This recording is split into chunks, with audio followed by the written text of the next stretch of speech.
Vamos a dar comienzo a esta conferencia de orientación para los alumnos del grado. Hoy tenemos el placer de contar con Carmen Beal Negro, que es delegada provincial del INE en Granada. Ella es licenciada en matemáticas y bueno, les va a contar todo lo relacionado con el acceso al INE, por ser de vuestro interés.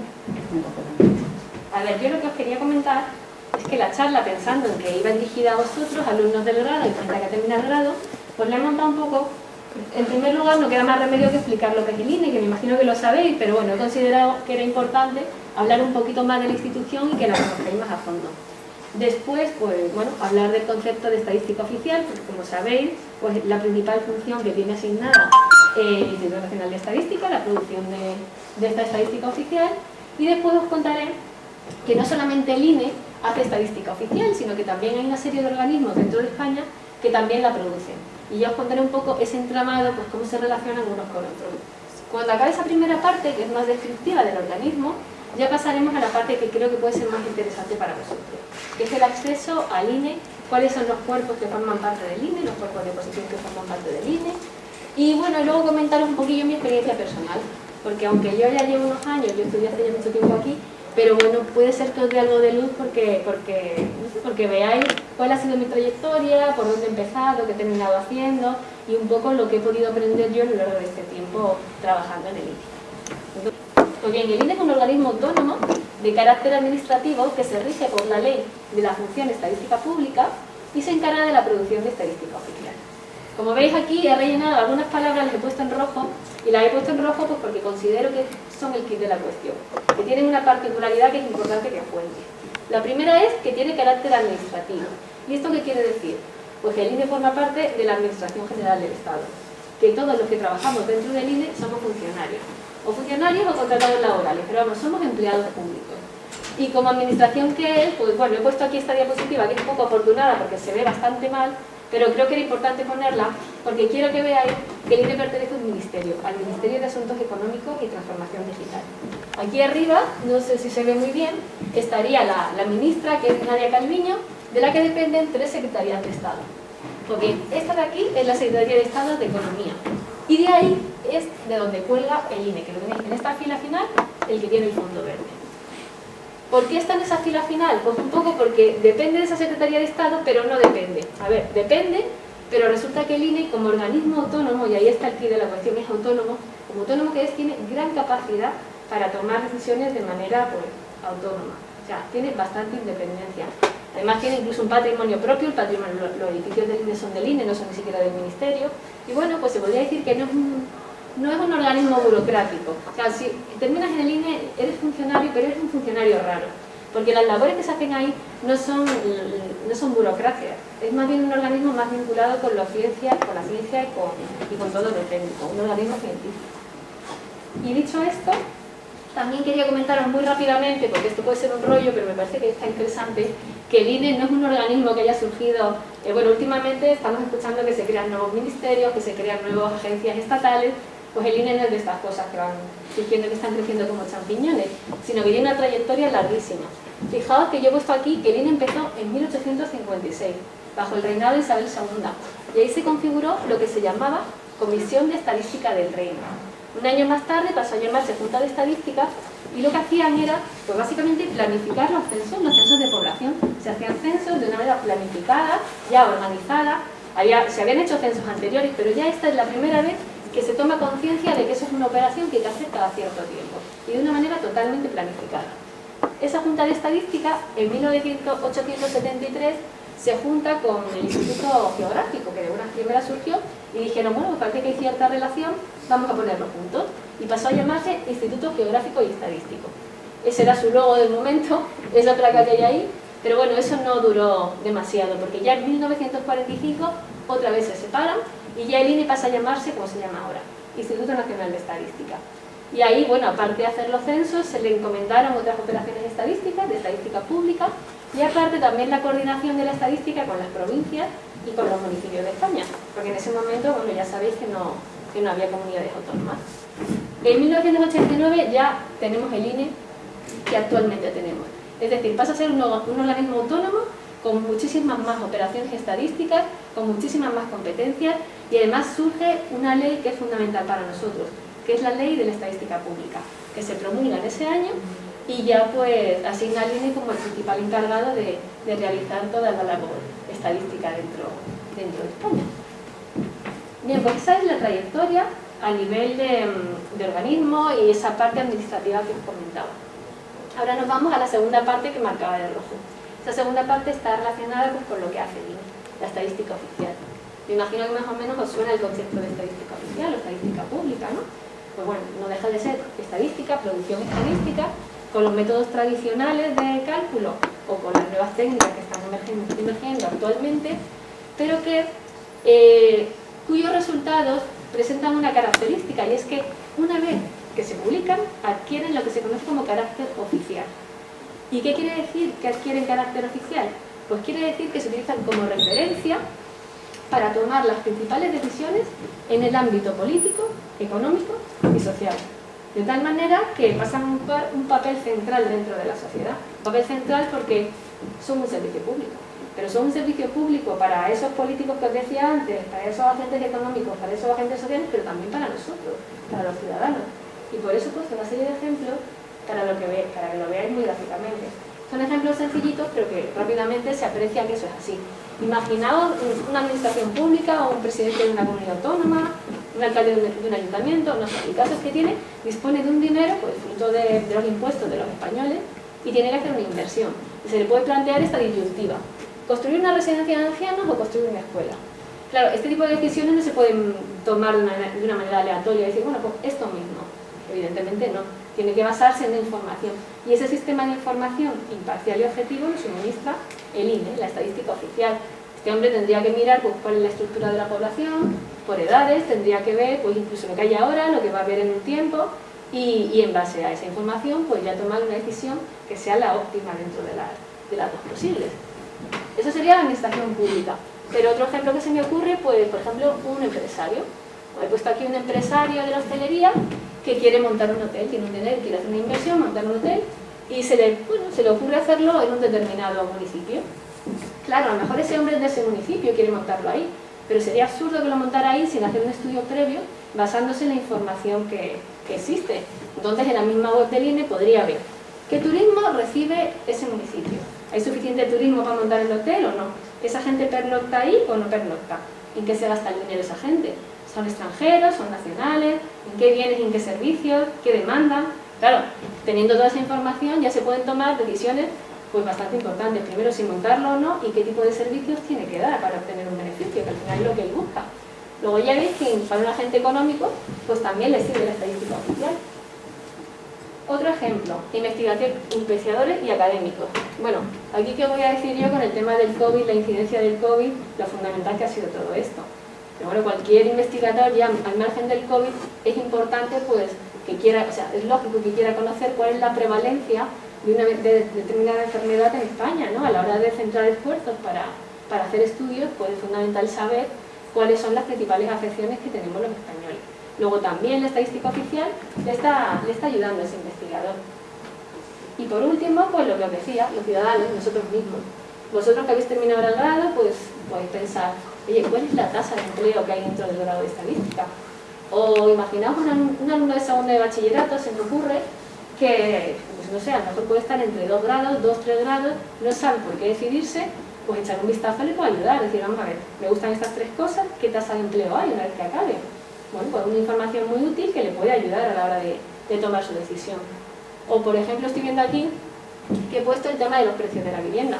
El día que estéis trabajando y que decidáis comprar un piso, pues diréis, ¿es buen momento, es mal momento? ¿Cómo están los precios? ¿Suben, bajan en mi comunidad?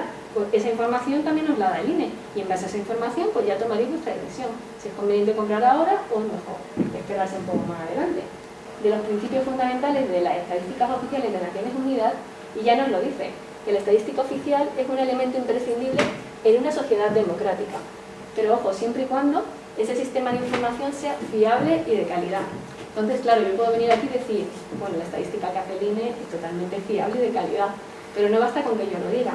Lo que demuestra que es fiable y de calidad es que en el INE, a la hora de hacer cualquier operación estadística, se sigue escrupulosamente lo que se conoce Código de Buenas Prácticas de las Estadísticas Oficiales Europeas. Este código de buenas prácticas nos trae una serie de requisitos que tenemos que cumplir uno a uno en el INE, pero ya no solamente a nivel de metodología, que por supuesto, sino a nivel, pues, por ejemplo, de difusión de la información. Porque bueno, como ya sabéis todos, no es lo mismo, aunque hayas hecho un estudio estupendo, a la hora de informar de los resultados se puede hacer de una manera o de otra, se puede pervertir un poco todo al final, ¿no? Entonces tenemos que ser escrupulosos también en esa última fase del proceso que supone difundir la información.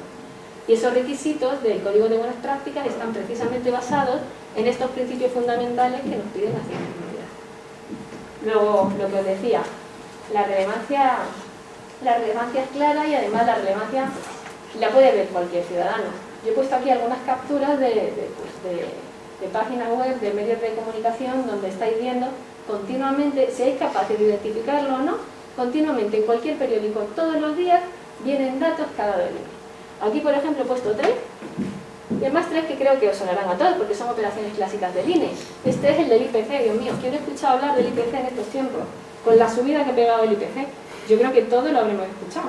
El IPC, como sabéis, es un indicador mensual que hace el INE, que lo que mide es pues cómo van variando los precios, el coste de la vida se llamaba antes. Pues bueno, ya sabemos que están variando y a lo bestia. Y además, no solamente es relevante el indicador, pues porque nos da esa idea de cómo crecen los precios, cómo varían, sino porque además, tanto las rentas de alquiler, que muchos de vosotros, si habéis estudiado en Granada y están de alquiler, sabéis de qué va esto, tanto las rentas de alquiler como las pensiones se actualizan con el IPC. Bueno, para ser sincera, las rentas de alquiler desde el último mes, después de dar ese resultado del IPC, lo que ha establecido el gobierno es que se actualicen con otro indicador que ya sonará menos, que se llama el indicador de competitividad, de garantía de la competitividad, que también lo hace el INE y que precisamente hoy se ha publicado. En 2,75 estaba.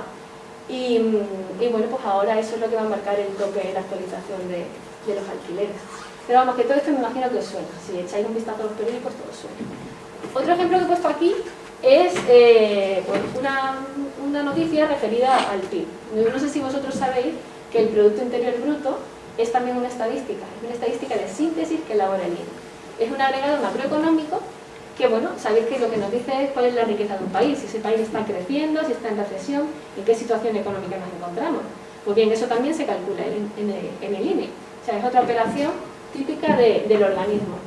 Y un tercer ejemplo que he puesto es la EPA. ¿Quién no conoce la encuesta de población activa? Pues yo creo que todos, ¿no? La tasa de parados, la tasa de población activa, todo eso, yo creo que bueno, conocido mundialmente. Bien, pues estas 3 operaciones son operaciones muy clásicas del INE y muy conocidas. Hay otras que también son operaciones clásicas del INE, pero que igual conocéis menos, entonces me parece importante contarlas también. A ver, yo tenía aquí esta noticia ideal que dice: ¿cuántos habitantes hay empadronados en la provincia de Granada y en la capital?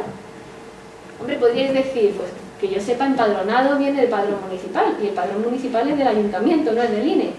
Pues sí, pero no, porque resulta que el INE actúa de policía supervisando y coordinando todos los padrones municipales de los ayuntamientos de España. Porque claro, ¿qué es lo que queremos? Pues lo que queremos es que si tú, por ejemplo, antes vivías en Armilla y ahora te vienes a Granada y te empadronas en Granada, que no estés empadronada en Armilla y en Granada. ¿Y por qué no queremos eso? Porque las cifras de población que da el INE vienen del padrón municipal. Entonces lo tenemos que tener perfecto. No queremos duplicidades, no queremos gente que haya fallecido y todavía siga de alta en un padrón municipal. Entonces, pues mensualmente hacemos esa labor de coordinación y además la hacemos gracias a que contamos con muchas fuentes de información. Contamos con la información de los registros civiles, que nos informan de los nacimientos que ha habido en España cada mes, de las defunciones, los matrimonios. Contamos también otra fuente para actualizar eso, es la Dirección General de Policía, que nos mandan pues todos los DNI que se van haciendo, nos los van mandando, o las nacionalizaciones, la gente que se nacionaliza, pues nos las mandan también, con información del Ministerio de Educación, que nos mandan también las nuevas titulaciones para que todo eso se vaya actualizando en el padrón municipal, y de esa manera lo que buscamos es tenerlos permanentemente actualizados, y además tenemos muchísima comunicación con los ayuntamientos. Y bueno, otro ejemplo que pongo aquí es este. En el diario.es pone: el INE confirma un censo electoral de 36,8 millones de ciudadanos. Bueno, ¿y qué tiene que ver el INE con el censo electoral? Pues el INE tiene tanto que ver que el INE no se llama solo Instituto Nacional de Estadística, sino que también se llama Oficina del Censo Electoral. Y somos los creadores y los que actualizamos permanentemente el censo electoral en España. De hecho, ahora estamos un poco, no sabemos qué va a pasar, pero empiezan a escucharse rumores de adelanto electoral en Andalucía. Y yo estoy ya un poco asustada porque en el momento que se convoquen, si se convocan, pues ya nos toca contratar gente porque tenemos que asumir nuevos trabajos, nuevas cargas de trabajo, tenemos que elaborar todas las listas electorales para mandarlas a las mesas electorales el día que vosotros vayáis a votar, y sobre todo tenemos que gestionar el voto por correo. Porque a mí me hace mucha gracia cuando la gente dice, no, ya he pedido en correos el voto por correo. No, a correo tú no le has pedido el voto por correo, tú ahí rellenas la solicitud, pero esa carta, correo, nos la trae a la oficina del censo electoral. Y ahí es donde vemos si esa persona realmente está en el censo electoral porque cumple los requisitos para poder votar, y además, pues, si ya comprobamos que eso es así, bueno, si no los cumple, le escribimos diciendo, mire, usted no puede votar porque usted no está en el censo electoral. Y si sí los cumple, lo que le mandamos es pues, toda la documentación para que pueda votar por correo. Esta tercera diapositiva está relacionada también con operaciones del INE, pero son operaciones muy novedosas. No sé si las conocéis o no las conocéis. Yo he puesto estas dos porque tuvieron como más impacto dentro de los medios de comunicación. Esta primera, por ejemplo, dice, ¿cuánto gana su vecino? El INE activa una herramienta con datos de renta por barrio. Aquí donde pone barrios, léase secciones censales, que es como se llama en el INE. La sección censal, pues bueno, un área geográfica relativamente pequeña, que va de los 500 a los 2000 electores, y bueno, podría equivaler pues eso, a un barrio, sí, por eso lo expresan así. Entonces, imaginaros, esta operación lo que buscaba era ver, pues eso, la distribución de renta según los barrios de cada ciudad, de cada municipio español. Imaginaros, para poder llegar a dar unos datos fiables a nivel de barrio, imaginaros la muestra que tendríamos que haber seleccionado para hacer este estudio. O sea, una barbaridad, una auténtica barbaridad. Para sacar unos datos fiables a un nivel, o sea, a un área geográfica tan pequeñita, una barbaridad. Y eso implica muchísimos recursos, tanto humanos, que tendrían que ir preguntando, como económicos. Pues bueno, imaginaréis que esto pues, no se ha hecho a través de una muestra. Estas son las típicas operaciones estadísticas que se están llevando ahora a cabo, que ya no estamos trabajando con lo que era el método de producción tradicional, de seleccionar una muestra, estudiar la muestra y extrapolarla o elevarla al total de la población. No, aquí lo que hemos hecho es explotar registros administrativos. La administración ahora mismo dispone de una cantidad de información ingente que además está permanentemente actualizada pues gracias a las nuevas tecnologías que permiten que haya una actualización continua. Y claro, nos dimos cuenta en el INE de que esa información había que utilizarla porque es mucho más cómodo disponer de ella porque es que la tenemos ya, tratarla bien, es información de calidad y además no estamos molestando al usuario porque otras encuestas como la EPA estamos tocando puertas y pidiendo a la persona que nos conteste un cuestionario a lo mejor es una hora y media. La encuesta de presupuestos familiares, por ejemplo, lo que les pedimos a la gente es que durante 2 semanas vayan, todo lo que compre, vayan pidiendo el ticket y anotándolo en una libreta para saber qué consumen y en qué se gastan el dinero. O sea, eso a la gente le supone, hay quien lo hace, hay quien se niega, intentamos convencerlos, pero al final supone mucha carga para el informante. Pues con este tipo de producción estadística, que es la explotación de los registros administrativos, obtenemos información de muchísima calidad y sin molestar a nadie. En este caso, la información nos la suministró la agencia tributaria. Llegamos a un convenio de colaboración con la agencia tributaria, nos dio toda su información y pudimos hacer este estudio. Y bueno, si queréis mirar los resultados en la web, pues podéis verlos. Se ve claramente en Granada, en cada barrio, un poco qué nivel de renta tienen las familias que residen en él. Esta segunda noticia seguro que os suena. La primera a lo mejor no tanto, pero la segunda seguro. ¿Os suena el tema este de los móviles, que España estaba siguiendo a los españoles, o sea que el INE seguía a los españoles a través de los teléfonos móviles? Que tuvo muchísimo impacto, a mí me sorprendió mucho porque la gente como que estaba un poco mucha gente en contra, quejándose, y yo decía, madre mía, si estamos cada 2x3 descargándonos aplicaciones en los móviles, aceptando condiciones sin saber lo que aceptamos, y ahora resulta que esto es para dar un servicio público que está totalmente supervisado para que se cumpla con una serie de condiciones y la gente se lleva las manos a la cabeza. Bueno, en realidad este estudio lo que buscaba, aquí lo que hicimos fue explotar información que venía del sector privado. Se llegó a acuerdos con Movistar, con Vodafone y con Orange, creo que fue, y nos suministraron muchísima información y lo que hicimos fue tratarla y ver precisamente cuáles eran las zonas por las que se movían más los españoles. Y además se hizo en diversos momentos, se hizo en Navidad, un poco se quería ver el desplazamiento diario de la gente de su casa al trabajo y luego el desplazamiento en fechas como más especiales, ¿no? Y este tipo de estudios, pues claro, al final lo que buscan es tener una información que pueda repercutir como un bien para todos. a ver qué medios de transporte se tienen que fortalecer, dónde hay que invertir, qué trenes se utilizan más, qué autobuses, metro. O sea, esto al final repercute en un bien común. Entonces, pues son estudios que yo creo que son realmente interesantes de ver y luego aparte que tienen trascendencia. Y bueno, he puesto estos dos ejemplos, pero en realidad nuevas técnicas a la hora de producir estadística que se están llevando a cabo en los últimos tiempos en el INE, hay muchas. Aquí he puesto otros ejemplos que se me fueron ocurriendo cuando hacía las diapositivas, como por ejemplo el web scraping. El web scraping se está utilizando en la encuesta de ocupación en alojamientos turísticos extrahoteleros. ¿Qué es esto? Esta es la encuesta de apartamentos turísticos que alquilamos todos cuando nos vamos de fin de semana, que en lugar de coger un hotel, cogemos un Airbnb. Bueno, pues queríamos estudiar qué tipo de alojamientos había extrahoteleros y ver tanto la oferta que había como las características que presentaban. En lugar de hacer cuestionarios y ponernos a repartir y a ver a quién se lo mandaban, porque claro, realmente no los conocemos y tal, dijimos, bueno, un web scraping. Esto quiere decir que es una obtención, una recopilación automática de la información de todas esas webs, de esas plataformas que son las que publicitan este tipo de alojamientos turísticos.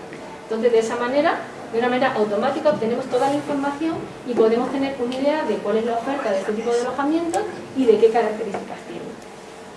Otro ejemplo que he puesto por aquí es el escáner data. El escáner data es lo que se está aplicando ahora al IPC. El IPC es una operación clásica, como hemos visto antes, y lo que se hacía, lo que se ha hecho toda la vida, es tener encuestadores que se repartían por todos los establecimientos comerciales, iban presencialmente, hacían una visita presencial, con sus cuestionarios en papel, como toda la vida de Dios, e iban buscando determinados productos que son los que se había determinado que formaban parte de la lista de la compra. La lista de la compra era un conjunto de productos donde los españoles que se usaban más en España, que se consumían más por parte de una familia media española. Entonces buscaban esos productos e iban anotando los precios mensualmente. Eso está muy bien, pero es que ahora nos hemos dado cuenta de que el Scanner Data les puede dar muchísima más información y conseguir un IPC pues, de mayor calidad. ¿Y en qué consiste esto? Pues consiste en llegar a acuerdos. Hasta ahora se lleva acuerdos con Ahorramar, los supermercados Ahorramar, con El Campo, con Carrefour, con el Corte Inglés, y ahora estamos hablando con Mercadona y ya nos están pasando cositas. Entonces lo que hacen es que semanalmente, que eso es cada muy poquito tiempo, nos mandan toda su línea de caja. Es decir, todos los productos que pasan por la línea de caja nos mandan los ficheros con toda esa información. Entonces tenemos perfectamente identificados los productos y los precios de venta. Y además nos lo mandan de todo, no de la cesta de la compra, sino de todo. ¿Qué ventaja tiene esto? Bueno, pues que tenemos muchísima más riqueza de información y que aparte esa cesta de la compra la podemos actualizar permanentemente. Antes la actualizábamos para hacer el IPC, pero se actualizaba con la encuesta de presupuestos familiares y cada cierto tiempo, no se podía estar haciendo cada mes. Ahora ya es que mes a mes vemos en qué se gastan el dinero los españoles, sabemos perfectamente qué es lo que se consume, con lo cual tenemos una ganancia en calidad y bueno, y eliminamos también el factor humano, porque lo de antes de ir con el cuestionario, rellenando, no sé qué, pues siempre puede haber ahí algún error. De todas maneras, los productos perecederos, eso se sigue recogiendo presencialmente, pero todo lo que no es perecedero ya, como os digo, está pasando a Scanner Data. ¿Qué más? Otro ejemplo relacionado con registros administrativos que a mí me gusta mucho, que son los censos de 2021. No sé si sabéis algo de esto, pero los censos de población y vivienda, bueno, eso sí sabéis lo que es una operación que se lleva a cabo en España cada 10 años y que, claro, clásicamente lo que se hacía era contratar agentes censales y repartirlos por las viviendas de toda la geografía española. Tenían que tocar timbre por timbre y anotar quién residía ahí y una serie de variables asociadas a esas personas. Imaginad la cantidad de dinero que valía eso, es contratar muchísima gente a todas las casas, a todas las viviendas, estar tocando timbre, visitándolas hasta que finalmente le abren, rellenar la documentación. Eso era, bueno, en cuanto a personal y en cuanto a dinero, pues esa gente se tenía que desplazar de un municipio a otro y tocando puertas. Era una barbaridad, era muchísimo tiempo el que se invertía. Pues bien, a partir del año 2021, precisamente ahora se está en ello, se están elaborando, y además estamos siendo pioneros en España. Creo que en Europa los que están haciendo lo mismo que nosotros son los países escandinavos, que tienen muchísima menos población que España, Países Bajos y creo que la Bélgica también.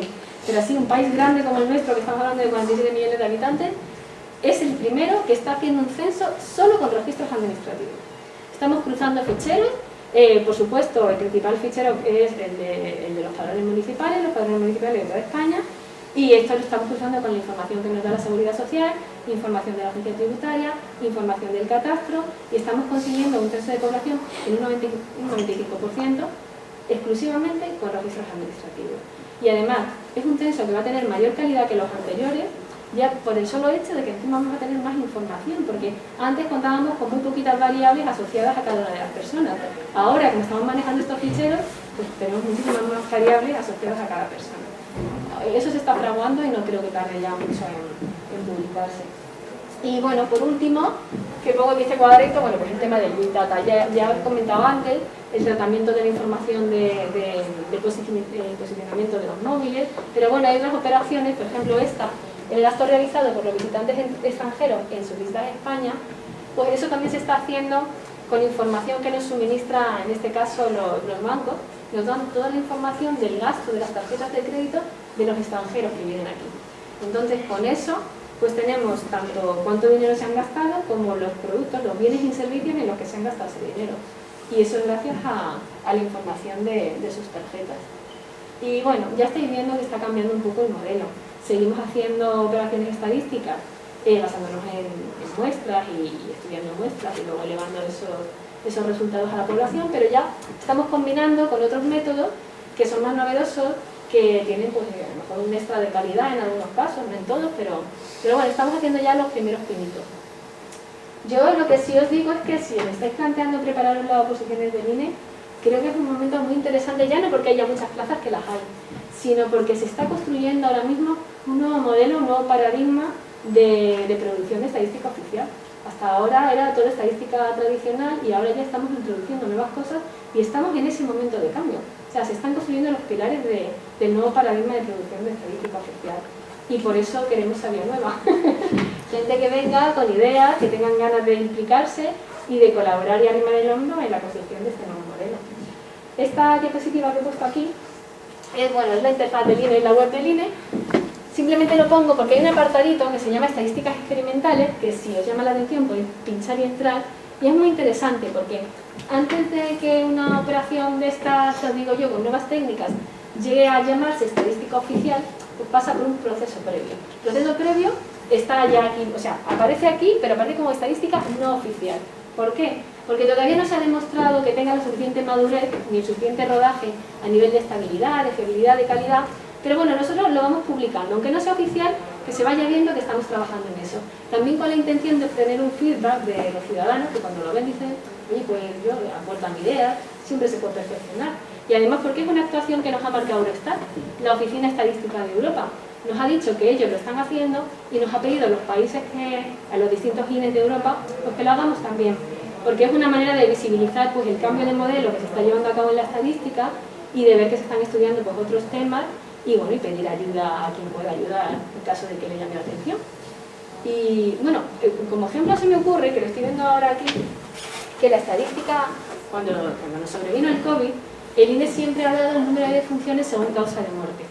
Pero esa estadística la hacíamos, pues imaginaros, esperábamos a que los registros civiles tuvieran todos los boletines de defunción de un mes con los certificados médicos y cuando ya los tenían los mandaban al INE. El INE los recibía, los escaneaba, depuraba, trataba la información. Total, que cuando daba ya el número de fallecidos por causa de muerte, había pasado ya un tiempo que en el caso de la pandemia, pues es que era ridículo.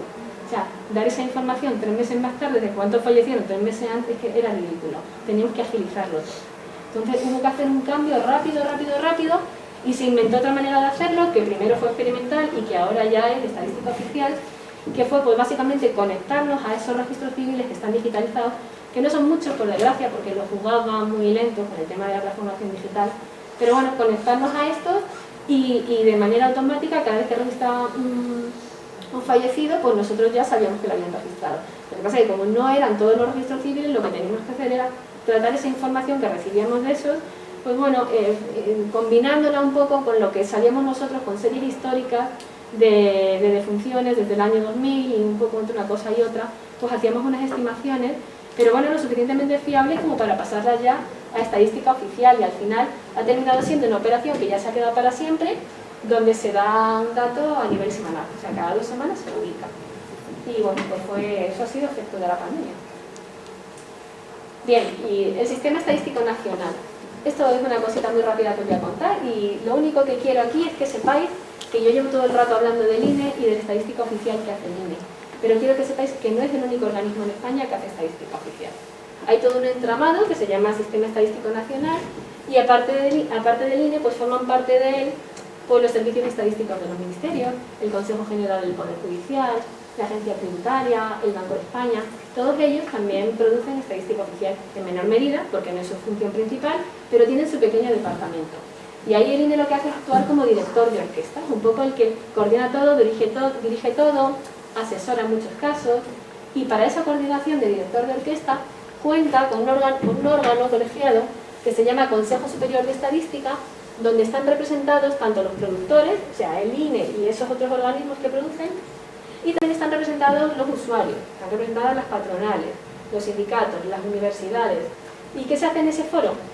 Pues bueno, pues se tratan temas y fundamentalmente se determina cuáles son los temas que tiene que estudiar la estadística oficial. O sea, se proponen temas, se observa que hay una demanda ciudadana pues que quieren saber de X tema, se plantea en ese consejo, se vota y si sale que hay que estudiarlo, pues se elabora una nueva operación estadística que lo que hace es estudiar ese tema que se ha visto que es necesario.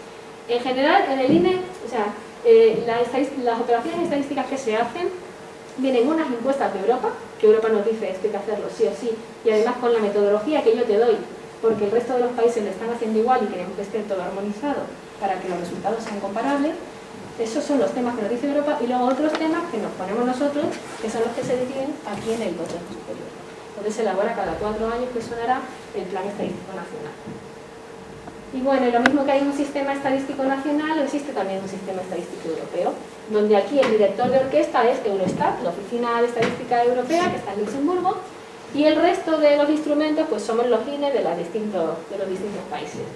Esto es interesante también, me viene a la mente, porque si decidís opositar al INE y entrar en el INE y tenéis la espinita de trabajar un tiempo fuera, pues tú por ejemplo venías de un Erasmus, pues decir, oye, pues yo igual que he estado estudiando fuera, me apetece trabajar un par de años fuera. Pues con el INE también tenéis esa opción, porque hay muchísima interactuación entre el INE y Eurostat. Bueno, tanta que cada día de la semana hay gente del INE de España reunida en reuniones de Eurostat, tanto reuniones como grupos de trabajo. Se configuran grupos de trabajo sobre diversos temas y normalmente hay un representante de cada país de la Unión Europea, de cada INE. Entonces, seguro que si entráis en el INE tenéis la opción, vamos, hasta os cansaréis, de acudir a esas reuniones y de participar en esos grupos de trabajo. Incluso, si os formáis en el INE en algún tema en particular, pues especializáis un poquillo más, podéis iros a trabajar a Eurostat como experto nacional de ese tema en España. Y en ese caso, creo que son 2 años lo que estaríais, prorrogables a 4 en caso de que estéis a gusto. O sea que la opción de viajar y trabajar fuera, pues sí que existe.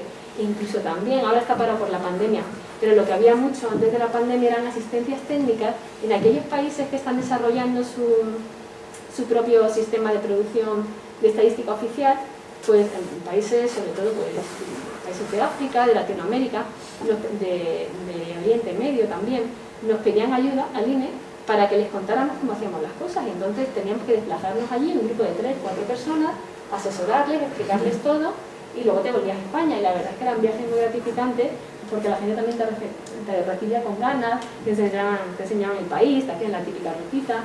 Yo, gracias al INE, conocí muchos sitios. La verdad es que ahora está más parado, pero me imagino que en algún momento se retomar.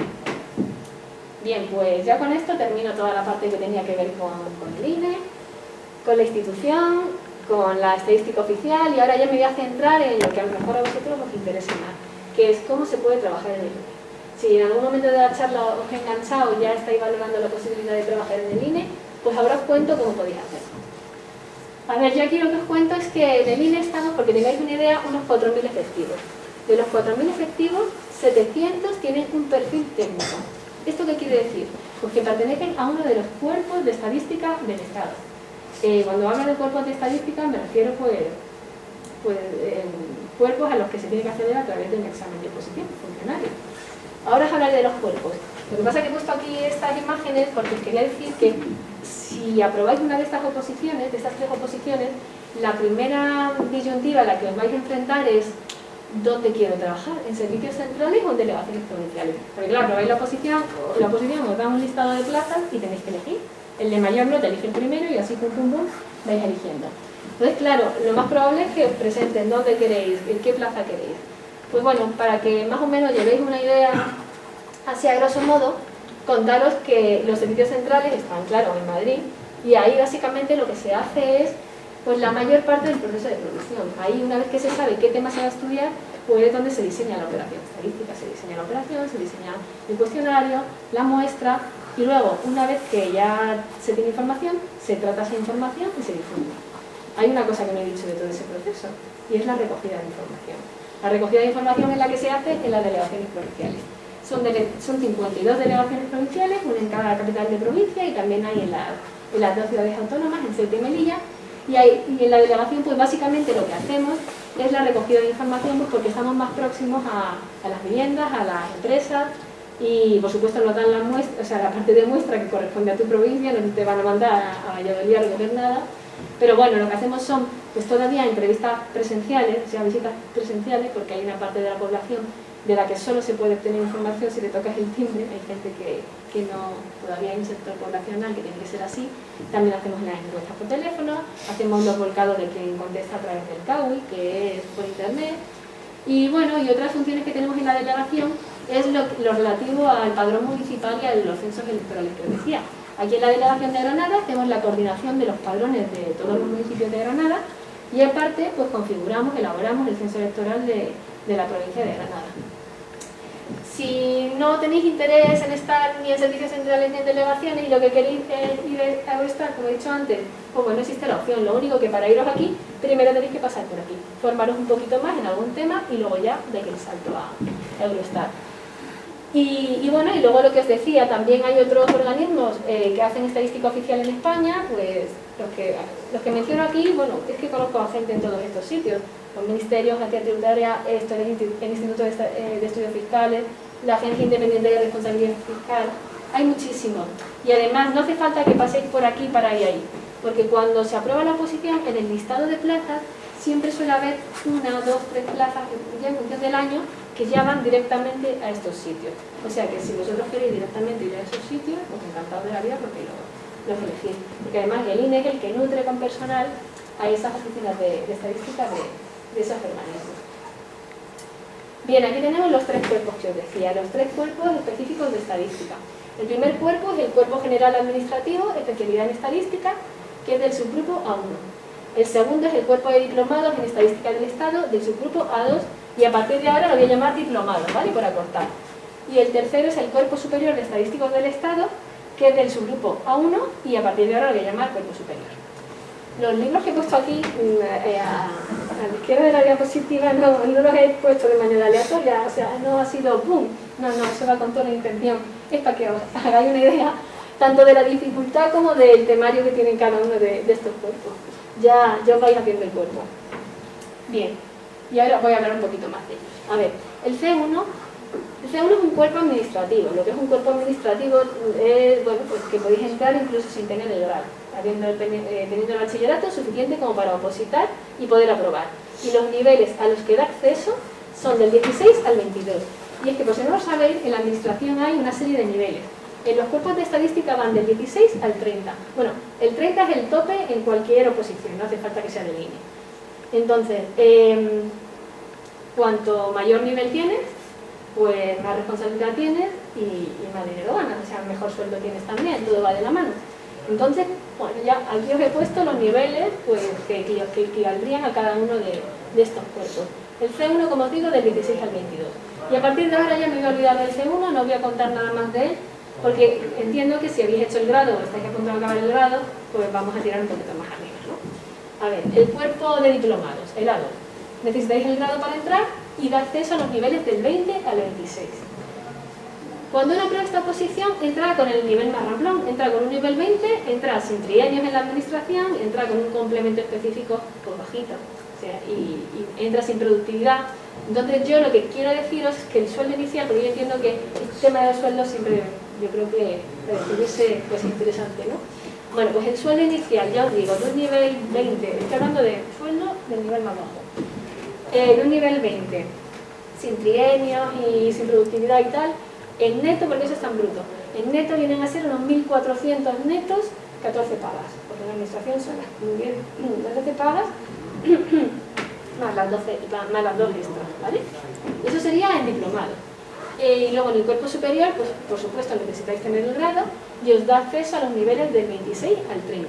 Entraríais con un nivel 26 y el sueldo inicial asociado a este nivel 26, sí, como digo, pues eso, sin, con un específico bajo, sin trienio, sin productividad y tal, pues estamos hablando de unos 2.000, 2.100 euros netos, 14 pagas, ¿vale? Porque tengáis una idea. A partir de ahí ya pues, iréis subiendo porque iréis promocionando, iréis teniendo trienios y el específico pues irá mejorando, ¿vale? Se parte de esa base. ¿Qué más? Otro dato de interés. Pues bueno, yo esto lo he anotado porque he pensado que igual nos interesaba. El horario del INE pues son 37 horas y media semanales, a no ser que seáis del cuerpo ya de diplomados o del cuerpo superior y vuestro jefe os diga, oye, que si queréis hacer una jornada especial, porque te voy a dar un poquito más de carga de trabajo y van a ser 40 horas, te lo voy a pagar con una productividad, pero bueno, que existe esa opción de decir, en lugar de 37, 40 y cobro un poquito más. Pues bueno, ahí está. Luego, ¿la jornada cómo se hace? Pues normalmente hacemos una parte fija que va de 9 a 2 y media de lunes a jueves y los viernes de 9 a 2. El resto de la jornada, hasta completar el horario, pues ya cada uno se organiza como quiere. O va más temprano, se queda por la tarde trabajando, ya lo completa como mejor le parezca. Las vacaciones, pues son, al entrar son 22 días de vacaciones más 6 días de asuntos propios y bueno, luego ya con la antigüedad se van incrementando esos días de vacaciones y esos días de asuntos propios.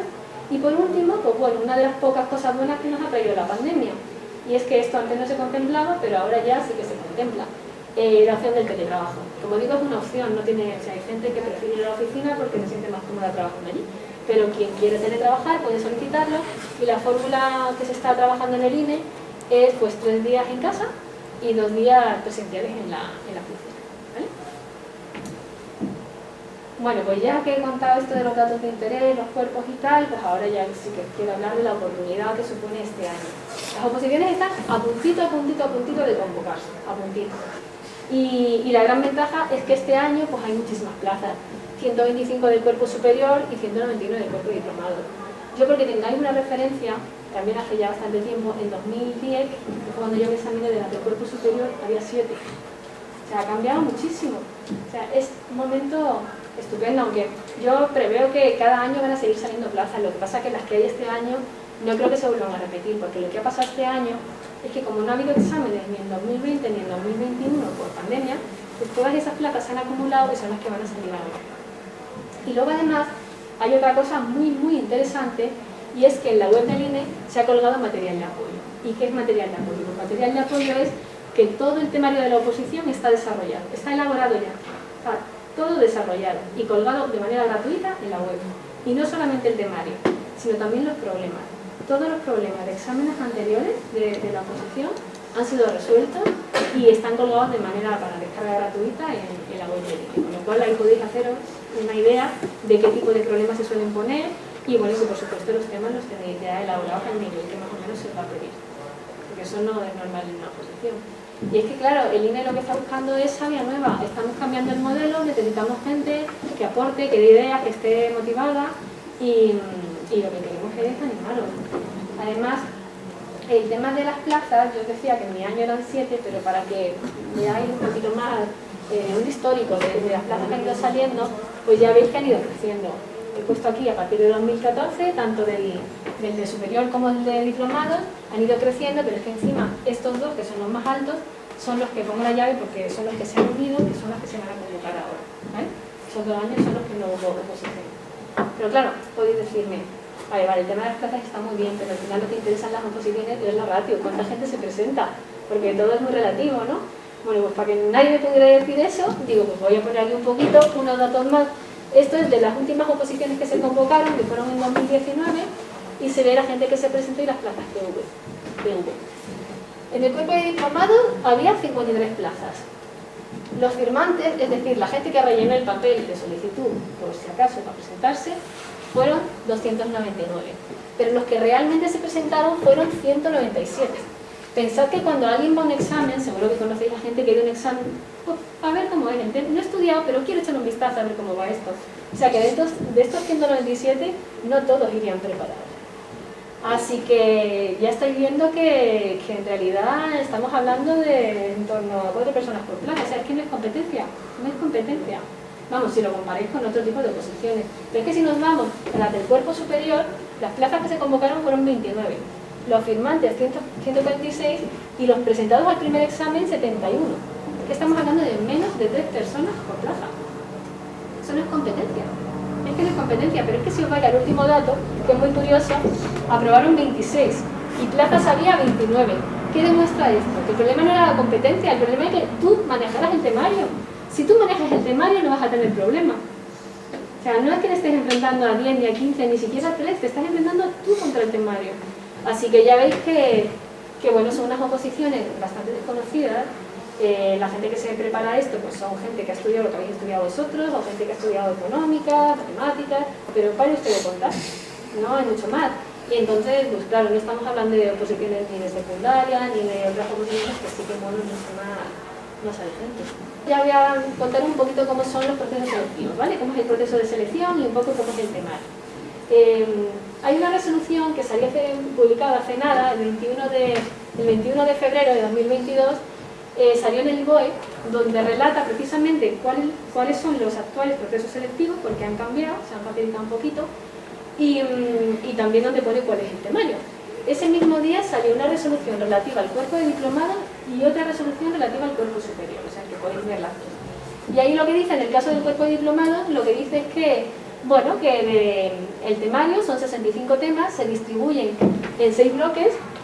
El primer bloque es de estadística, pues bueno, estadística descriptiva, cálculo de probabilidades, bueno, son temas que habéis estudiado en el grado de sobra. El segundo bloque es de economía, y lo que entra ahí pues son algunos temas de microeconomía, macroeconomía, y sobre todo del manual de cuentas nacionales, que es el que determina cómo se tiene que calcular los principales agregados económicos en la economía española, el PIB, por ejemplo. La demografía, 8 temas no es nada, es un poco saber los principales fenómenos demográficos, natalidad, fecundidad, mortalidad, nada, sencillo. Muestreo, 4 temas, tampoco es nada, lo que es básicamente el muestreo, y luego pues algunos tipos de muestreo, como son muestreo estratificado, muestreo por conglomerado, bueno, muestreo aleatorio simple, el estratificado, conglomerado, poco más. Informática, pues ahí creo que eran 4 temas por lo que yo estuve mirando, porque esto es nuevo también para mí. Eran sobre todo bases de datos, almacenamiento de información, sistemas operativos, y luego la parte de derecho, que a priori podéis pensar, esa es la parte más fea, más árida, porque no tiene nada que ver con vosotros. Pero bueno, tampoco es difícil, porque en realidad son temas como muy generales. La Constitución española, los presupuestos generales del Estado. Bueno, en este caso, al ser unas oposiciones de estadística, un tema es de la ley de la función estadística pública, pero vamos, que no tiene dificultad. Y luego ya el proceso de selección son 2 ejercicios eliminatorios y por último un examen, un curso selectivo. Lo del curso selectivo tiene el apellido de selectivo, pero yo se lo podría quitar porque en realidad no es nada selectivo.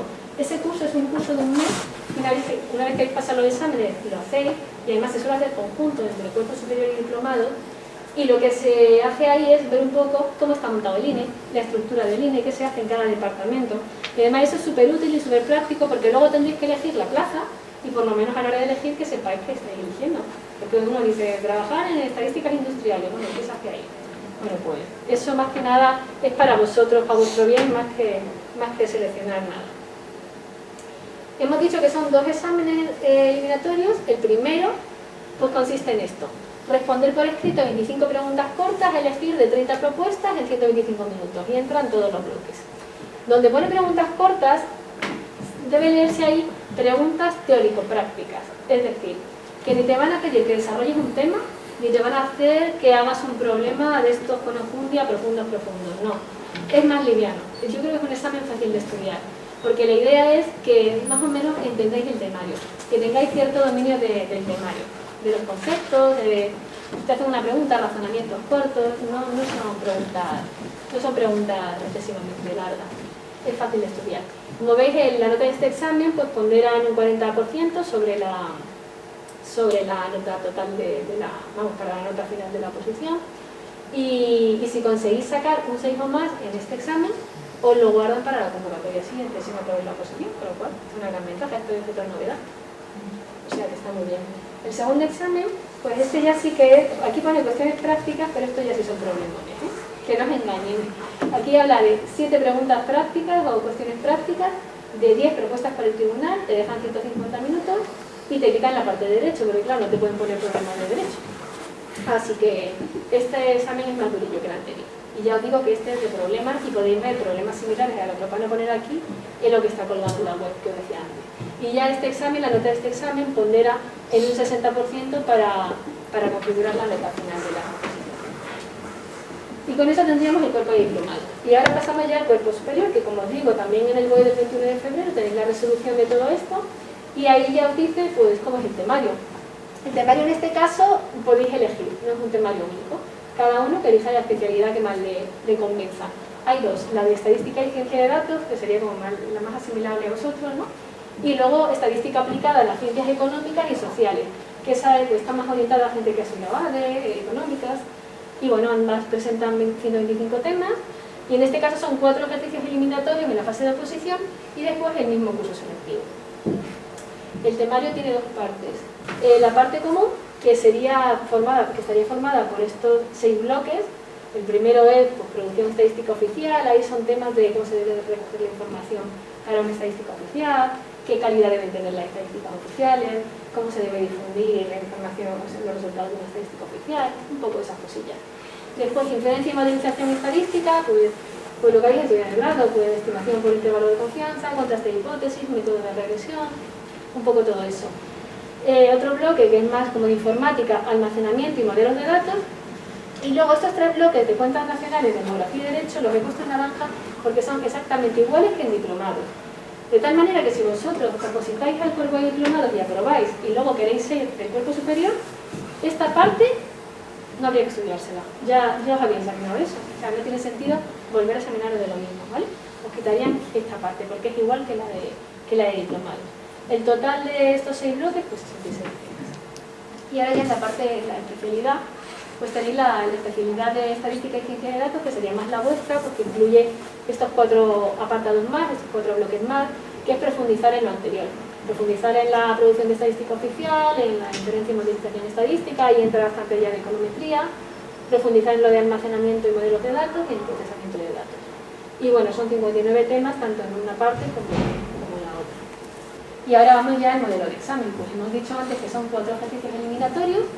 El primero pues son 25 preguntas cortas, que vuelvo a insistir, preguntas cortas significa preguntas teórico-prácticas, ni desarrollar teoría ni problema gordo, son cosas más livianas, pero que se vea que entendéis el temario, que lo domináis.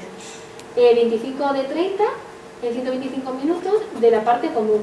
A los que hacen promoción interna, a los que se quitan esos bloques que marcaba yo antes en naranja, pues se les reducen las preguntas, creo que se quedan en 15 y se les reduce también el tiempo.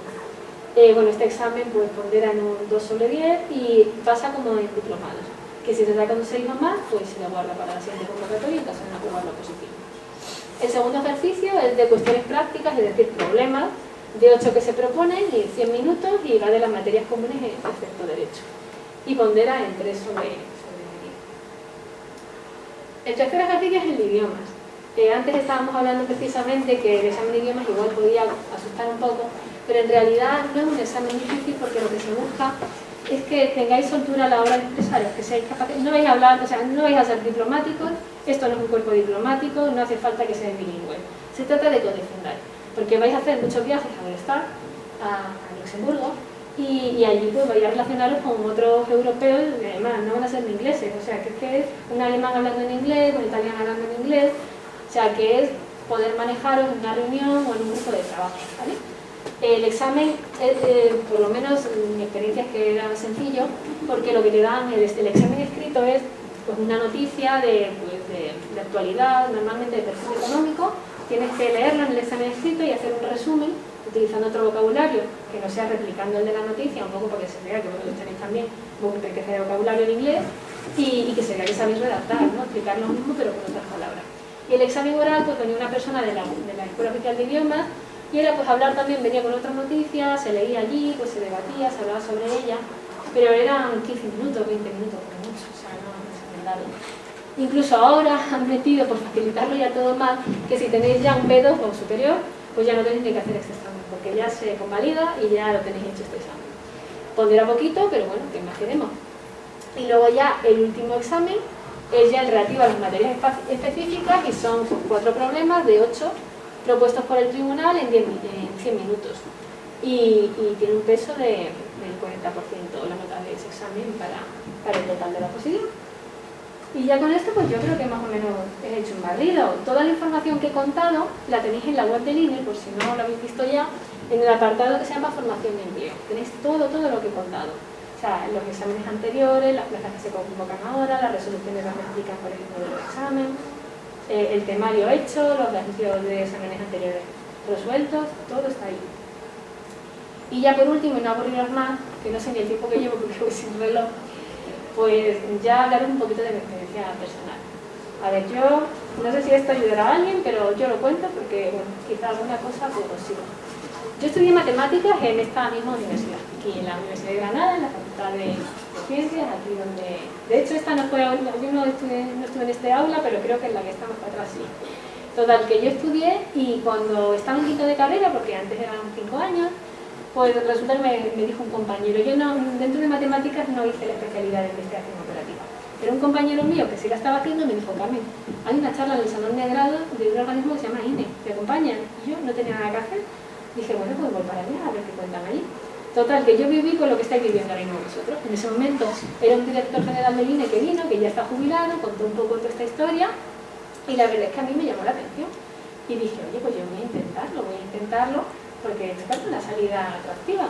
Y bueno, lo intenté, pero yo piano, como no había estudiado estadística, dije, voy por las del cuerpo de diplomado, no me voy a lanzar a las otras que son más complicadas.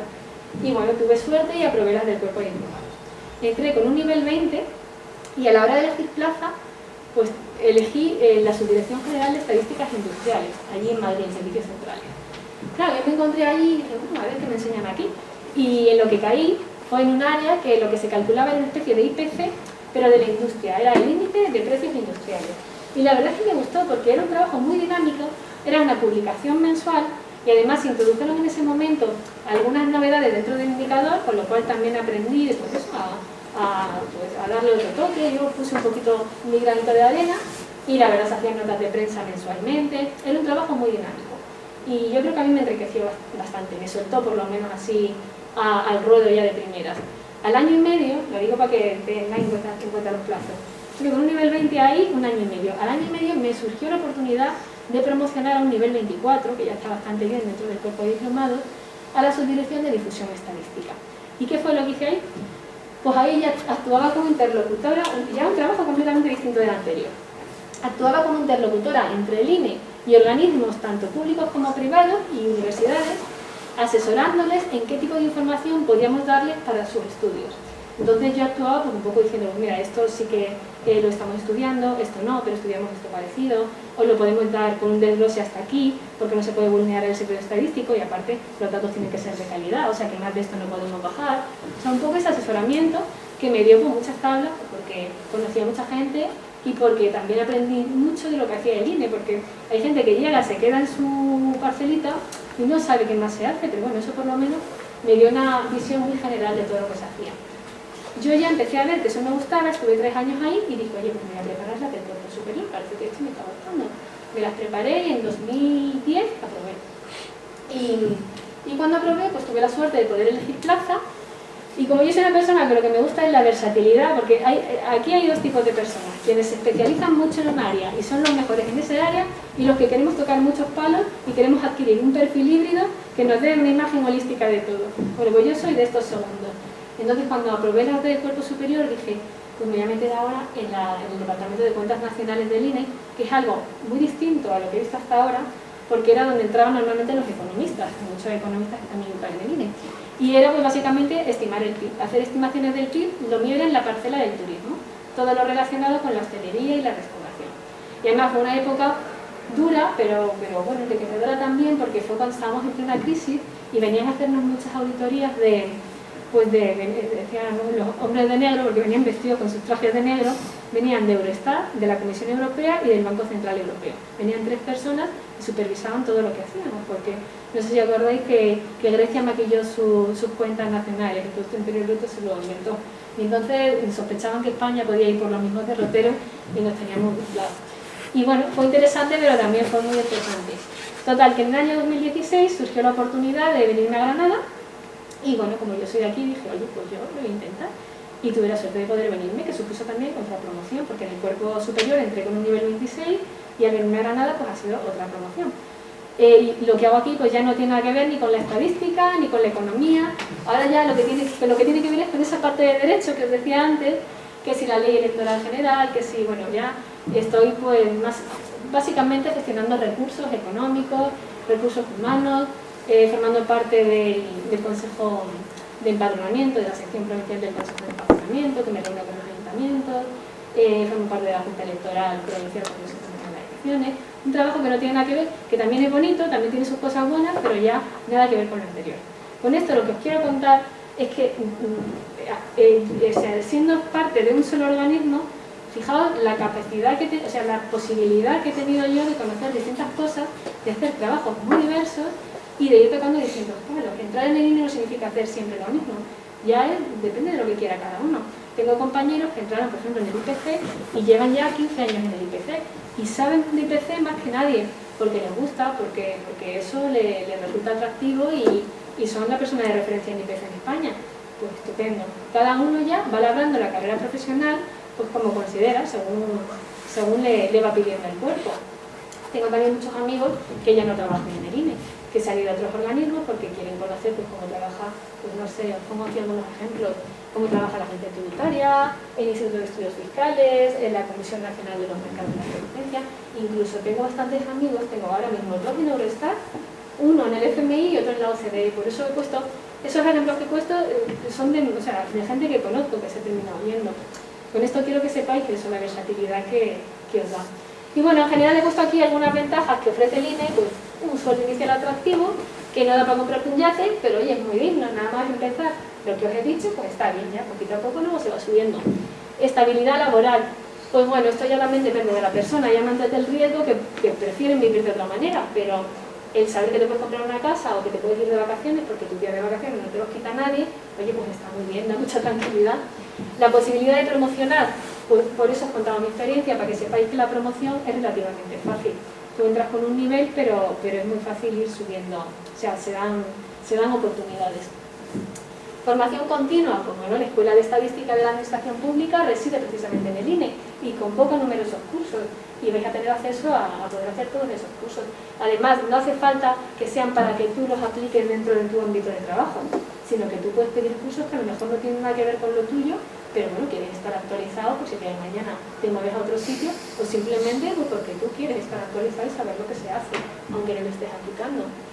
Bueno, lo que os he dicho de participar en foros internacionales y trabajar fuera, la puerta de entrada a otros organismos de la AGE y luego pues nada, participar en la configuración del cambio de modelo de producción que se está produciendo, que bueno, eso como satisfacción personal pues también hay que valorar. Y ya está, y ya no me mareo más, ya que me preguntéis lo que necesitéis. Una vez, por ejemplo, que has entrado con nivel 20 en diplomado, Sí. ¿cuál es el proceso para subir, por ejemplo, a un nivel 22 o un nivel 24? O una vez dentro, ¿cómo se da esa oportunidad de ir a la Eurostat? Mira,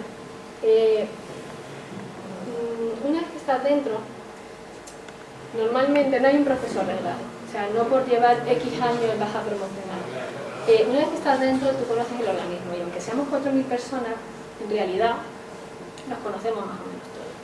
Entonces tú sabes perfectamente que en el área de no sé qué, que a ti te llama la atención, se va a jubilar una persona y se va a quedar una plaza libre. O sea, ya es saber moverte tú y entonces, en el momento que esa plaza se quede libre, postularte, ir al jefe directo de esa persona y decir, mire, yo te hablo de la experiencia mía. Normalmente ha funcionado así mucho. Tú te postulas, habrá otra gente que se postulará, a lo mejor te hacen una breve entrevista, ven un poquito la trayectoria que tú tienes, si tú puedes aportar ahí o no, y ya decide esa persona. Esas son plazas que se cubren en comisión de servicio. De todas maneras, el INE tiene habilitado desde hace 3 años que durante 2 momentos del año, que no sé, eran en noviembre y en marzo creo, en noviembre y en marzo sacan muchísimas plazas, pues normalmente de jubilaciones que se han producido, o de gente que se ha ido a otro organismo y ha dejado su plaza libre dentro del INE. Entonces sacan todas las plazas que están vacías por correo electrónico se comunica, se han quedado libres las siguientes plazas. Y te da una relación de todas las plazas donde te pone el nivel, el específico y las tareas que se hacen, bueno, y por supuesto el departamento en el que está la plaza.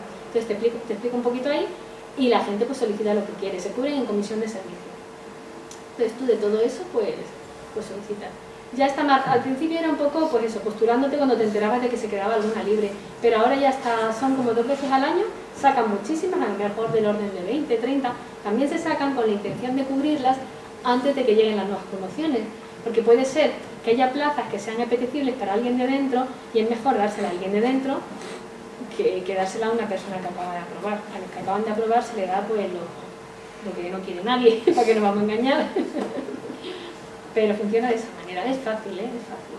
Vamos, la gente no suele tener problemas para promocionar.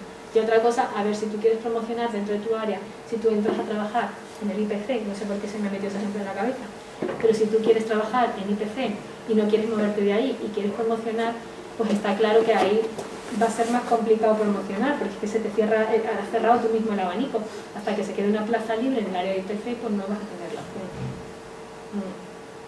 Y no sé si me has preguntado más. Bueno, algo parecido, pero por ejemplo para Eurostat. Ah, sí. Para Eurostat, lo primero es que tienes que tener un tiempo de formación previa. Tú no puedes aprobar y decir, y ahora que he aprobado la oposición me quiero ir a Eurostat. No, tienes que pasar por lo menos 2-3 años en España formándote, pues si es que de un IPC, por seguir con el ejemplo, centrándote en IPC, formándote en el IPC, porque la manera de justificar que tú te vas allí es como experto en algo, pues tampoco puedes estar dando saltos, o sea, te formas y luego ya en cuanto sale una plaza, porque son plazas que se publicitan también, pues tú la solicitas y te hacen una entrevista y bueno, ya te pueden seleccionar o no, puede ser que no, pero vamos, normalmente la gente no suele tener problemas. Yo, compañeros míos que hayan pasado por Eurostat, estoy poniendo caras ahora mismo, 4 compañeros míos de mi misma promoción, que no éramos muchos, o sea que en general hay cierta facilidad para poder irte. Pero bueno, quien dice Eurostat dice otros organismos, porque también tengo un amigo que se fue al Fondo Monetario Internacional, que está en Washington, y yo creo que lleva 3 años en el INE, no llevaba más. O sea, ¿qué posibilidades hay? Y una última pregunta. ¿Qué diferencia hay entre uno de C1 que tenga nivel 22 y otro de A2 con el mismo nivel? Normalmente el específico. El sueldo se compone de varias variables. El sueldo se compone del sueldo base, que depende del cuerpo en el que tú estás. Si eres del cuerpo superior, un poquito más alto; si eres del cuerpo diplomado, un poquito más bajo. Eso sería el sueldo base. A eso se le suman los trienios que tengas. Y esos trienios se le suman el complemento de destino y el complemento específico. El complemento de destino está asociado al nivel. O sea que si tienes nivel 22, ¿me has puesto como ejemplo nivel 20 o 22? 22. Si tienes nivel 22, es el mismo complemento. Ahora bien, el específico, hay un rango, hay distintos específicos asociados a cada nivel. Normalmente, si eres de un cuerpo inferior, el específico es una bajita. Pero bueno, luego te encuentras con muchas cosas distintas. Yo te hablo de lo que yo conozco dentro del INE. Cada organismo es distinto, su RPT, su relación de puestos de trabajo es distinta, y no sé aquí, por ejemplo, en la universidad cómo funciona, pero lo normal es que con el mismo nivel, si son de cuerpos distintos, uno gana un poquito menos y otro más. Bien por el sueldo base, que ya te digo que va asociado al cuerpo, y bien por el complemento específico también. Sí. Yo tengo varias preguntas. A ver. Vale, solo un poco en general. Sí. Respecto al examen, o sea, esto no sé si tiene una explicación o algo así, pero cuando yo vi las notas de los anteriores exámenes, me sorprendió que la nota máxima era un 7,5 en el primer examen. O sea, no sé si esto, o sea, quiero decir, en mi cabeza existe gente que está muy bien cualificada y esa gente muy bien cualificada sacará muy buena nota. Lo que me sorprendió es que la nota máxima que había alcanzado sea un 7,5. No sé si es porque hay mucha variedad de temario, entonces puede ser un máquina en estadística, economía, y que se te dé el derecho, ¿sabes? A ver, yo el tema de las notas, claro, ahí te puedo contestar poco. Sí, yo sé que es algo muy... Los tribunales van cambiando, no siempre es el mismo tribunal. Lo que sí te puedo decir, no sé, además tú has mirado la 2019, que fueron las últimas. Las últimas que están publicadas. Ya, no recuerdo que... Evidentemente los tribunales, al ser distintos, puede ser que te toque un tribunal más exigente o menos exigente. Lo que sí puedo deciros es que en esta convocatoria han salido muchísimas plazas porque la intención es que salieran muchas plazas porque necesitamos mucha gente. Han facilitado los exámenes, han elaborado el temario y lo han colgado en la web. Sí. Han resuelto los problemas y los han colgado en la web. Estoy convencida Ya. de que la intención es que la gente apruebe. Ya. ¿Qué es esto? A ver, si hacen un examen que es que no hay manera de cogerlo por ningún lado, pues evidentemente tampoco te podrán aprobar. Pero la intención está en que las plazas se cubran y la gente apruebe, porque se están dando muchas facilidades. No sé en 2019 quién fue el tribunal. No, o sea, lo miré y me extrañó, ¿no? Porque siempre hay gente muy excelente. Entonces, que no existiera la experiencia, que no sé qué notáis, pero uno nos saltó un 7,5 y dije, uy, qué raro. Pues es lo que te puedo decir, ¿no? Puede que como son oposiciones que se presenta poca gente, pues la Ya, gente prueba claro. el primer año. O sea, este tipo de oposiciones, la del cuerpo superior, vamos, son de las típicas que necesitas 2 años para Ya, sacarla ya. con 10. Necesitas 2 años estudiando. Entonces, la gente yo creo que prueba el primer año y lo no ha que- sacado un 10, pero saca un 7. No, no, sí, no, en plan, eso es lo que me no le extrañó. llevan la plaza. O sea, que no son oposiciones donde haya competencia por el número No. de personas. La competencia No, es el temario, por es lo supuesto. que- es lo que me hay que decía. sabérselo, ¿no? Sí. Y aprobar el examen. No se trata de hacer una crítica, no, yo creo que la intención es cubrir las plazas. Sí. Otra cosa es que la gente no vaya suficientemente preparada, como se ha visto en las radios que he puesto en 2019, es que no se llegaron a cubrir las plazas del cuerpo superior ni siquiera. No lo sé, yo sé que la voluntad está Sí. en aprobar a la gente, no puedo decir más. Vale. Pero lo están preguntas. demostrando con los hechos, o sea que sí, se necesita mucha gente porque ha habido muchas jubilaciones que no se han cubierto y luego sobre todo eso, estamos viviendo un momento de cambio y queremos que la juventud aporte y que nos traiga pues ideas más innovadoras, que bueno, se pueden tener también, que la gente con experiencia puede ser muy innovadora, pero otra visión distinta de gente recién salida de la universidad pues viene muy bien. La otra pregunta sobre este tema era que sacaron un PDF, es que no sé qué ministerio sacó, de cuándo iban a ser las oposiciones de este año. Sí, lo sacó el INAP, pero es orientativo, ¿eh? Ya no sé. Entonces yo, por ejemplo, me he fijado, las del C1 es, iban a ser convocadas en febrero y a día de hoy no se han convocado. Entonces mi pregunta es, pero esto no sé si se sabe, que esas oposiciones lleven ese retraso, ¿significa que todas las oposiciones del INE llevan ese retraso? No. ¿O van cada una No, por son su...? son independientes. Bueno, Es más, y además me han mencionado las del C1 y esas son más independientes todavía Ya. que las del cuerpo superior y diplomado. Diplomado y superior van muy de la mano. Sí. Muy de la mano. Las del cuerpo C1 especialidad estadística, esas son unas oposiciones muy recientes, mientras que las de diplomados del cuerpo superior tienen años y años ya. Las del C1 llevan 3 convocatorias, creo. Y creo que esta última ha sido la única que ha sido libre. Porque el origen de esas oposiciones era gente que en el INE, especialmente en las delegaciones, hay 2 tipos de personal: los funcionarios y el personal laboral. El personal laboral es personal contratado, no son funcionarios. Pero el INE empezó una campaña que lo que quería era funcionarizar a ese personal laboral. Entonces se concibieron estas nuevas oposiciones, pero el objetivo de estas oposiciones era funcionarizar como C1, especialidad estadística, al personal laboral que estaba en las delegaciones. Se vio que, aun facilitándolo todo, no conseguían cubrir las plazas.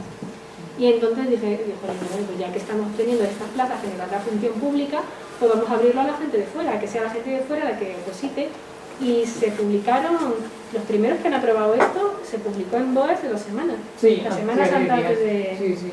la semana antes de Semana Santa, sí. Y ha sido la primera vez que ha habido gente de esta oposición. De todas maneras, esas plazas son para entrevistar, ¿eh? Ya, no, o Son sea... entrevistadores de los que tocan timbres y van Ya. a las casas. Sí, no sé, mi pregunta era que si ese retraso que hay en esas No. afecta en el resto. No, son independientes, Y luego esas fechas que me dices tú, las sacó el INAP, el Instituto Sí, en Nacional de enero, Administración Pública, y son fiables hasta cierto punto, eran orientativas. Ya. Sí. Ok, vale. Y creo que tengo una pregunta más. Vale, esto no lo sé, en plan, ¿todas las personas que entran en el nivel A2 entran, o sea, perdón, en el cuerpo A2 entran en el nivel 20 o eso depende de dónde entres, o eso no va a ser? En el INE sí. Ah, vale. Sí, claro, sí, eso bien. En otras administraciones no lo sé. Vale. No, eso. Ah, En bien. el INE sí, por lo menos a día de hoy. Siempre se habló de que entraran a partir del nivel 22 y eso creo que se ha peleado en algún momento en función pública. Pero las plazas que nos dan para los nuevos por ahora siguen teniendo nivel 20 en el cuerpo de diplomados. Ok, sí, ok, pues eran, gracias. Nada. Yo tengo 2. Dale, Bueno, como quieras. dale, sígueme. Que ¿tú recomiendas empezar en el cuerpo de diplomado y después hacer promoción interna directamente? Yo recomiendo ir a por todas. Yo recomiendo la del cuerpo superior. Si es tu objetivo último, ir directamente a por esa. Porque yo hice la otra jugada, lo acabo de contar, pero la hice por mis circunstancias personales. Conocimientos de estadística eran básicos porque yo no me había centrado en esa parte. Entonces era un poquito arriesgado por mi parte. Entonces yo dije, bueno, pruebo primero con esto y si veo que yo encajo allí, bueno, primero creo que apruebo. Si estoy allí y veo que encajo, que me gusta, pues me lanzo por lo siguiente.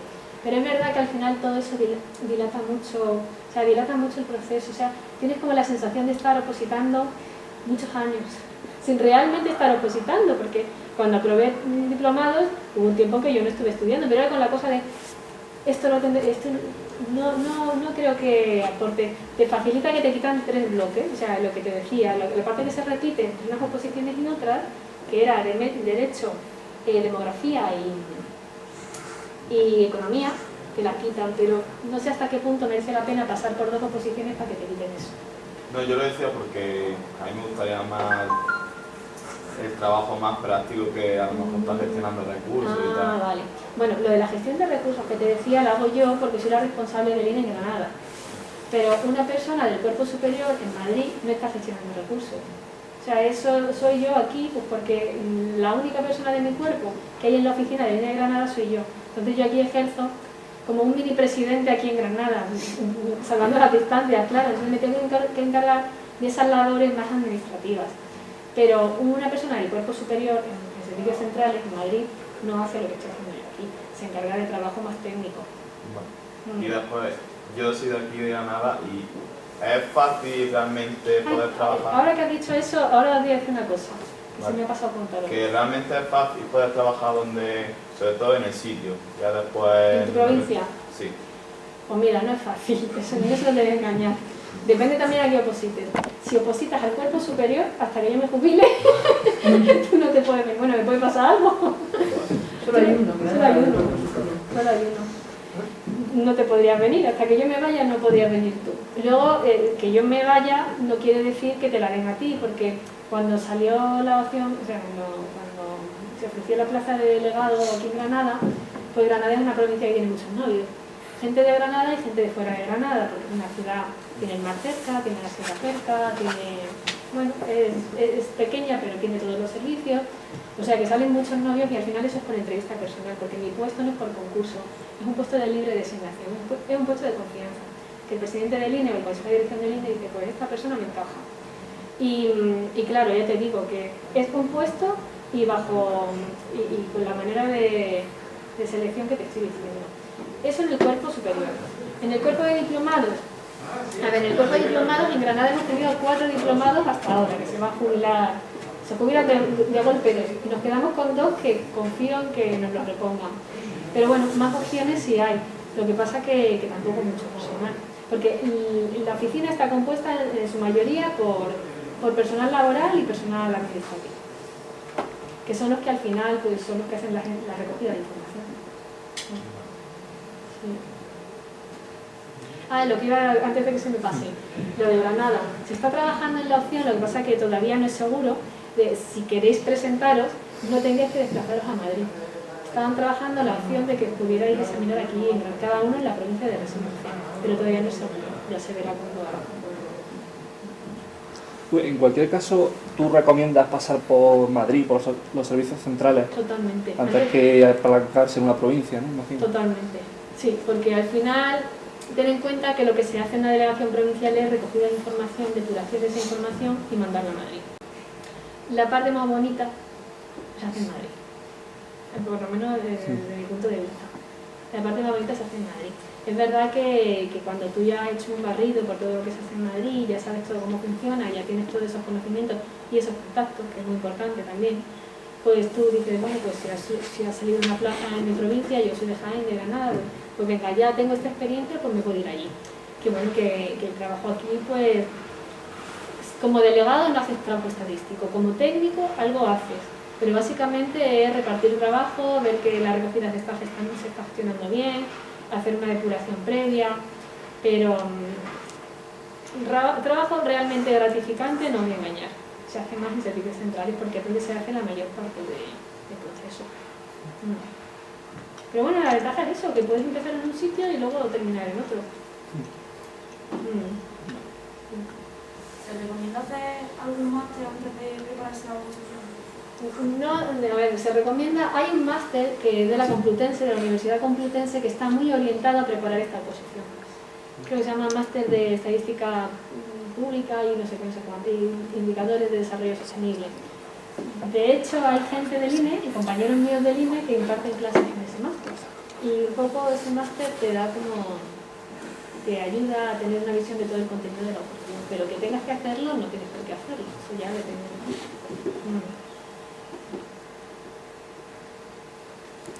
Ya. Bueno, luego están también, como sabes, los institutos autonómicos de estadística, que digo que luego están también, que supongo que aprovechable el temario para, en fin, quiero decir que los temarios se dan en cierta medida parecidas de camino que tengan, de modo que tengan también más opciones de presentarse a nivel autonómico. También. La verdad es que yo, no sé, la preocupación también. el Instituto de Estadística de Madrid, desconozco ahora ya cómo hacer la selección de personal. Yo recuerdo que cuando yo me planteé las oposiciones del INE, pues también me planteé esa opción y era todo concurso-oposición, que fue lo que hizo que yo no me decantara por eso, porque es concurso, ¿no? Es concurso-oposición. Sin embargo, estas oposiciones son oposiciones libres, no hace falta que tengas... O sea, que aquí es la nota que ya se Es que yo creo que las han convocado este año, que pasaron en PDF hace poco, son 5 plazas en un examen tipo test. Pero no sé más. Me gusta la convocadora. Sí, sí, yo en ese, vamos, yo estoy hablando de hace ya bastante tiempo, del año 2005. Y eran concursos oposición, eran poquitas plazas, como estás diciendo tú, y eran en Sevilla también, creo recordar. Sí, porque es como... Sí, aquí la mayoría están en Sevilla, también hay delegaciones. Sí, vamos, yo al final me decidí por el INE por ser eso, una oposición libre, la nota que sacas es la que determina si entras o no entras y la plaza que, o sea, y tu posición es la que debes coger luego el destino último. Pero fue porque estaba como vosotros, recién acabada, no tenía ninguna experiencia, no tenía puntos de nada y vi más factible. Pues si ya no hay ninguna cosa más. Bueno, ¿sabéis dónde? Yo quisiera pues agradecerte toda tu disponibilidad y las facilidades que nos has dado en el grado para hacer la conferencia. Te quisiera dar también las gracias por presentar el INE, que parece que lo que hace es simplemente los indicadores y no hay mucho más debajo, y el desarrollo nuevo de buscar bases de datos y nuevos indicadores, pues que eso a lo mejor se les escapa un poco a los chicos, y darte la enhorabuena porque me ha encantado mucho. Simplemente quería trasladar eso, dar esa visión de que el INE está cambiando su modelo de hacer las cosas y que es un momento muy bueno y bueno, y por lo menos exponer no las clásicas operaciones como es la EPA, el IPC y lo que todos conocemos. Quería dar una visión de otras cosas nuevas que se están haciendo que son muy interesantes. Así que yo también muy agradecida de que me hayáis brindado la oportunidad de poder contarlo. Y bueno, y solo decir que la delegación del INE está en el edificio Forum. Cualquier cosa que necesitéis, pues allí nos podéis encontrar, cualquier duda que surja, allí nos podemos ver sin ningún problema. Muchas gracias. Gracias.